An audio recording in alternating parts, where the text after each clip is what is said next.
যে পথিক তুমি কোন পথে যাচ্ছ, এটা কোন পথ, তুমি জানো এটা কোন পথ? এটা হলো ওই পথ যে পথে হাঁটতে গিয়ে আদম আলাহিসাল্লাম ক্লান্ত হয়ে গেছিলেন। এটা ওই পথ যে পথে হাঁটতে গিয়ে নূহ আলাইহিসসালাম কান্না করিতেছিলেন।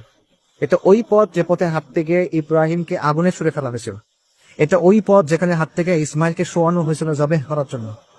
এটা ওই পথ যেটার জন্য সস্তা দামে বিক্রি করে দেওয়া হয়েছিল ইউসুফ আলাইহিসসালামকে, কারাগারে থাকতে হয়েছিল তাকে কয়েক বছর।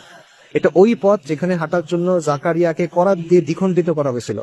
এটা ওই পথ যেখানে যাওয়ার জন্য জবেহ করা হয়েছিল সাইয়্যিদিনা ইয়াহইয়াকে। এটা ওই পথ যেখানে আইয়ুব আলাইহিসসালাম রোগে ভুগছিলেন। এটা ওই পথ যেখানে দাউদ আলাইহিসসালাম তার কান্না সব সীমা অতিক্রম করে চলে গেছিল। এটা ওই পথ যেখানে হাঁটতে গিয়ে ঈসা আলাইহিসসালাম নিঃসঙ্গ জীবন যাপন করতে হয়েছে। এবং এটা ওই পথ যেখানে জন্য রাসূলুল্লাহ সাল্লাল্লাহু আলাইহি ওয়াসাল্লামকে অসংখ্য কষ্ট সহ্য করতে হয়েছে। এটা ওই পথ। তো তুমি কোন পথে হাঁটতেছো? তুমি এখনো খেল তামাশার মধ্যে আছো। পথিক তুমি কোন পথে যাচ্ছ?